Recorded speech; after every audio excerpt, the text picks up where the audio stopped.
Hi, this is called Rejection, Part 4. What rejection is, how it quote-unquote feels, and quote-unquote, and how to deal with rejection. I'm going to give you some helpful ways on how I dealt with it. People deal with rejection in all different ways. So rejection is when you want to be with that person, but the person no longer wants to be with you. And I'm not talking about, this is not for people that, say for example, a man is beating his wife up all the time. And he's calling her ugly and fat, and he's beating her ass, and she's been in the hospital once or more, and he's cheated on her, and she rejects him. I'm not talking about that. If you're the one that cheated on your wife and treated her like crap, and she rejected you, then to be honest, then you deserved it. And I don't feel sorry for people that are rejected who are brutally cruel to their wife, or if a wife is brutally cruel and rejecting of her husband, or if they're verbally abusive or never telling them anything good about them. I mean, I don't feel, if you're rejected and you're beating your wife's ass and you cheated on your wife, then you deserve it. You got to be a man and you got to apologize. Or if you're a woman and you've cheated on your man and you have a good man and he dumped your butt, then you deserved it. Then in that case, then you have to apologize.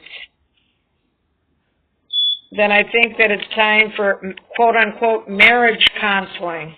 If you're serious, then you're going to get your butt into a marriage counselor's office and tell your wife or your husband you are willing to go into marriage counseling. You're willing to do whatever it takes. The Bible talks about a triple braided cord will not be easily broken. The triple braid cord is you and if you're a woman, you and your husband. If you're a man, you and your wife. And then the third one is God. God is the only one that can keep your relationship going. Jesus is the only one that can keep that going. God did, in my case, I was dumped because I was rejected for somebody else. I'm talking about when you're unjustly rejected. When you treat the person really, you're telling them you love them, you're buying them flowers, you're buying them gifts, you're writing beautiful love cards or love letters, they're writing you beautiful love cards and love letters, that you're intimate with that person.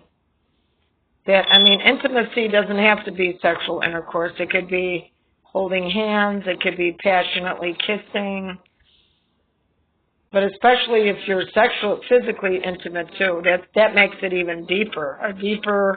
I think it gets very deep when you're physically involved and you're holding each other naked and you're passionately kissing and you're telling each other that you love each other all the time and talking to each other on the phone. I know this is making you miss the person more.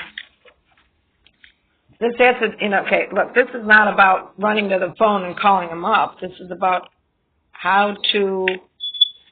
what rejection is, what it feels like, and how to deal with it. Okay. God showed me this scripture.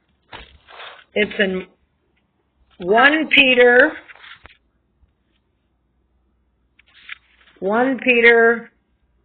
chapter 4, verse 12 through 19.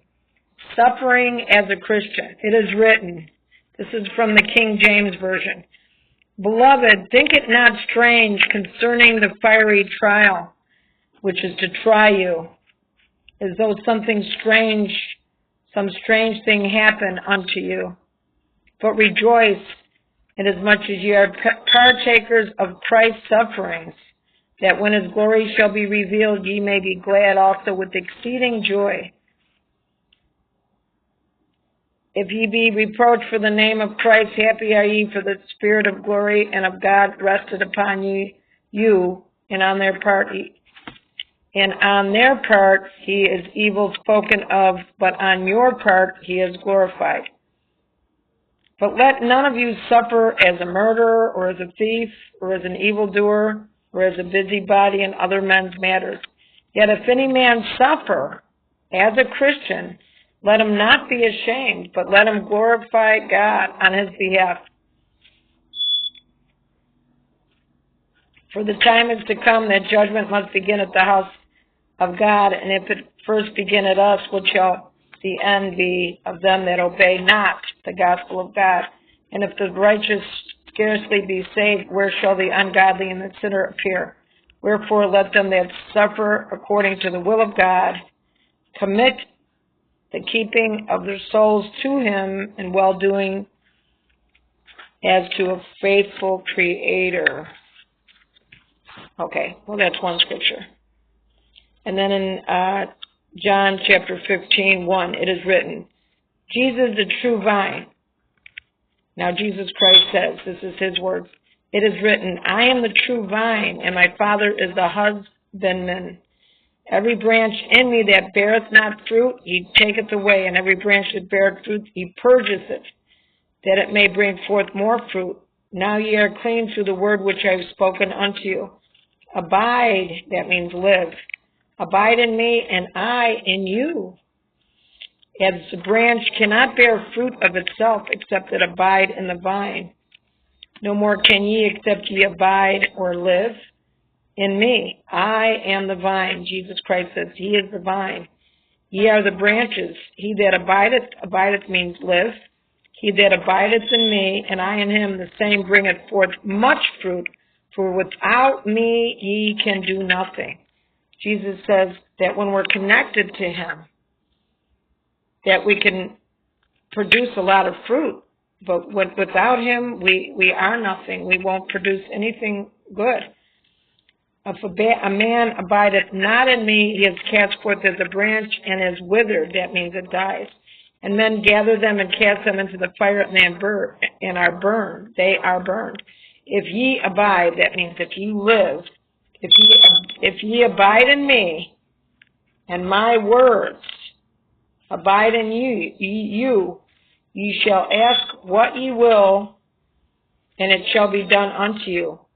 Herein is my Father glorified, that ye bear much fruit, so shall ye be my disciples.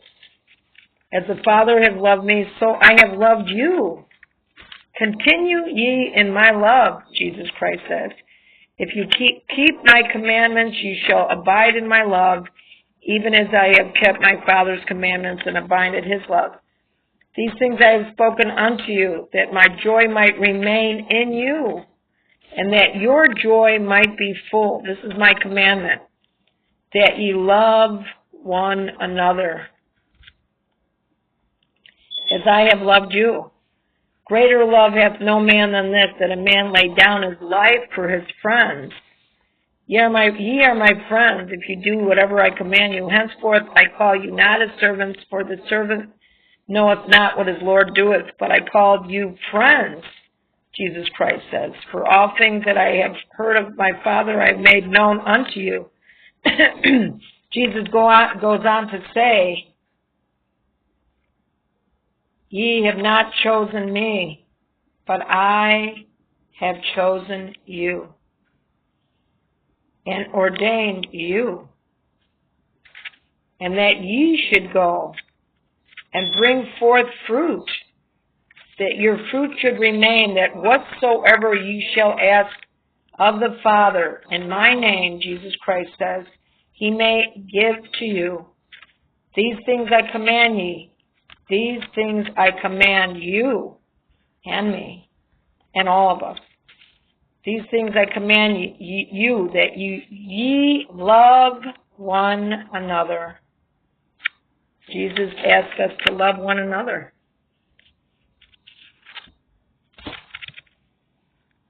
one time I was praying to God. Now this is going to continue. This is going to continue. So stay tuned for the next part.